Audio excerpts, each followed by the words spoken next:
Good morning विद्यार्थियों। आज हम कक्षा 10 में चींटी नामक कविता के बारे में जानेंगे, उसका रसास्वादन करेंगे। चींटी सुमित्रानंदन पंत द्वारा लिखित एक प्रेरक काव्य रचना है और जो युगवाणी से कक्षा 10 में संकलित की गई है, संग्रहित है। तो आइए जानते हैं उसके बारे में। पंत जी कहते हैं, चींटी को देखा वह सरल विरल काली रेखा, तमके तागे सी जो हिलडुल, चलती लघुपद पल पल मिलजुल। वह है पिपील का पात, देखो न किस भांति, काम करती वह सतत, कन कन करके चुनती अविरत। गाय चराती धूप खिलाती, बच्चों की निगरानी करती, लड़ती अर से तनिक न डरती, दल के दल सेना संवारती। घर आंगन जनपथ बुहारती, चींटी है प्राणी सामाजिक, वह श्रमजीवी वह सुनागरिक।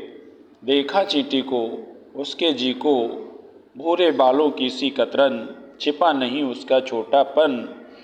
वह समस्त पृथ्वी पर निर्भय, विचरण करती श्रम में तन्मय। वह जीवन की जिंदगी अक्षय, वह भी क्या देही है तिलसी, प्राणों की रिलमिल झिलमिल सी। दिन भर में वह मीलों चलती, अथक कार्य से कभी न टलती। तो आइए इसके भाव को ग्रहण करें। भाव पल्लवन अर्थात व्याख्या। पंत जी प्रश्न करते हैं पाठकों से, क्या आपने चींटी को कभी देखा है? वह सरल विरल काली रेखा, अर्थात चींटी सरल एक काली रेखा के समान, पंक्ति के समान दिखती है। तम के तागे सी जो हिलडुल, तम माने काले, काले तागे माने धागे, सी माने समान, काले धागे के समान वो हिलती डुलती, छोटे छोटे पैरों से चलती लघुपथ पल पल मिलजुल। काले धागे के समान अपने छोटे छोटे पैरों से मिलजुल कर चलती है। वह है पिपील का पात, देखो वह चींटियों की पंक्ति है। देखो न किस भांति, देखो किस प्रकार से, काम करती वह सतत, वह निरंतर कार्य करती है। कन कन करके चुनती अविरत, एक एक कड़ करके अपने भविष्य के लिए खाद्य संग्रह दूरदर्शिता से संग्रहित करती, इकट्ठा करती है। फिर पंत जी कहते हैं दूसरे पद्यांश में, गाय चराती धूप खिलाती, बच्चों की निगरानी करती।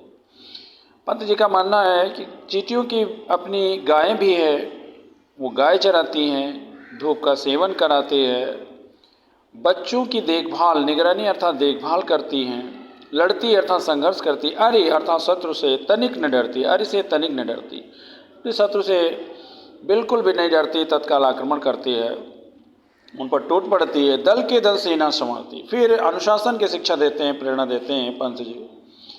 कहते हैं, निरंतर कर्म के बाद चींटी अनुशासन का भी प्रतीक है, वो अपनी सेना का अद्भुत सैन्य संगठन करती है। घर आंगन जनपथ बुहारती, चींटी स्वच्छता का भी प्रतीक है, स्वच्छ मिशन का प्रतीक है। वह मृत सड़े गले अंशों को, अपशिष्ट पदार्थों को, जो खुली जगह है जहाँ पर सभी लोग आते जाते हैं, राजमार्ग जनपथ आंगन से दूर कर देती है, अर्थात वह सफाई का भी कार्य करती है। चींटी है प्राणी सामाजिक, चींटी एक सामाजिक प्राणी है। सामाजिक प्राणी के सभी गुण उसमें हैं, कर्तव्य निष्ठा, कर्तव्य परायण, कर्म करना, निरंतर अनुशासन से रहना, ये सामाजिक प्राणी के लक्षण है विद्यार्थियों।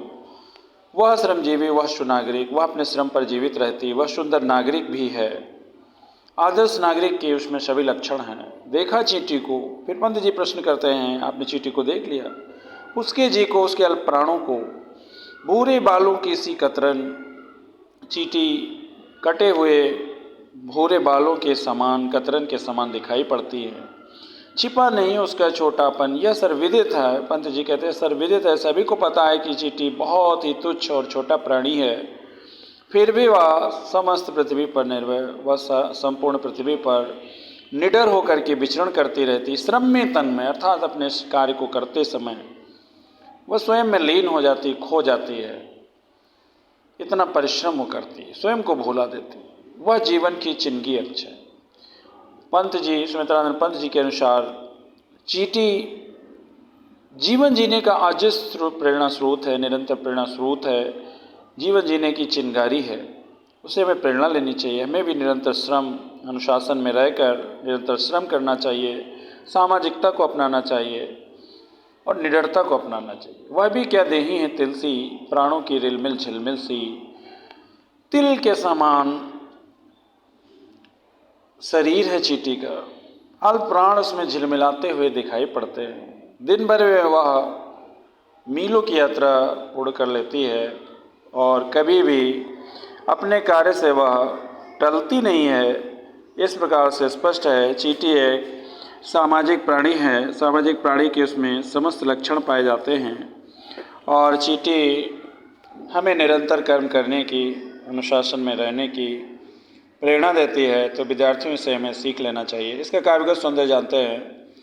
प्रस्तुत कविता खड़ी बोली में, साहित्यिक खड़ी बोली में है और मुक्त छंद में है। भाषा साहित्यिक परिष्कृत हिंदी है और इसमें गुण, प्रसाद गुण है, माधुर्य गुण है। इसके अतिरिक्त इस कविता में अलंकार अगर देखें तो अनुप्रास है, पुनरुक्त प्रकाश है, यमक है और उपमा भी है। जहाँ पर लिखा तम के तागे सी, वहाँ उपमा अलंकार भी है।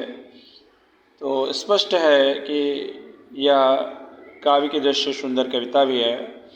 इसके अलावा इसमें जो रस देखा जाए तो रस इसमें शांत रस और वीर रस दोनों रस है। तो धन्यवाद विद्यार्थियों, थैंक यू फॉर वॉचिंग।